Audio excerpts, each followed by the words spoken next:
حەزەکەم بزان عایشە خاتون لە چوار عیلمە لەناو سەحابەیە پیاوانیش پیایە نەگەشتوونەتەوە باشە یەکیان علومی شەرعی سەحابەکان ئەڵێن هەر فتوایەکمان لێ عاسی بووە ئەچوین ئیلا عایشە خاتون عیلمی ئەو فتوای پێ بوو پێوتین باشە علمی دووەمیان علمی نەسەب ڕەچەڵەکی هەموو هۆزەکانی عەرەبی و مەنتیقی لەبەر بوو یەکێ بیوتە من فلانە کەسم لە هۆزی فلانم هەموو ڕەچەڵەکی هێنا دەرەوە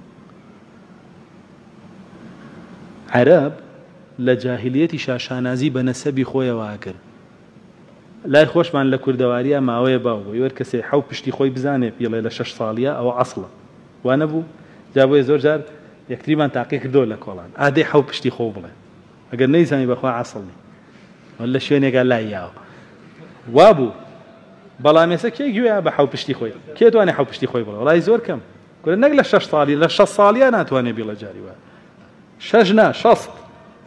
بیری چۆتەوە نەسەبی خۆی چییە بۆ لەبەرەوەی ئەوروپیەکان خۆیان نەسەبیان نییە زۆر کەمە نەسەبتیانە چونکە لەوێ خێزان نییە شتێک نییە ناوی خێزان بۆیە عایشە خاتون نەسەبی هەموو عەرەبیەزانی نەگەر نەسەبی خۆی ئەمە علمی دووەم علمی سێم لە طوبە عوڕوەی کوڕی زوبەیر کە خوشکەزای خۆی بوو ئەفەرمێ هەر نەخۆشیەکمان بگرتە عایشە خاتون عیلاجەکەی پێوتی ئەمانوت چۆن ئەیزانی ئەفەرمێ کەسێ هاو بەلای پێغەمبەر صلی الله علیه و سلم ئەیفەرموو ئەوە مێشەی و ئەوە بەکاربێنە کەسێک کە هاوای ئەوەم هەیە و ئەوە بەکاربێنە لەبەرم کردووە زاکرەی زۆر بەقووت بووە ئەمە لە طوبیشە علمی چوارەم لە شیعرە شعری بەتاڵ نا شعری عیزەت شعری علم شعری حکمت کە ئێستا و شیعرانە نەماوە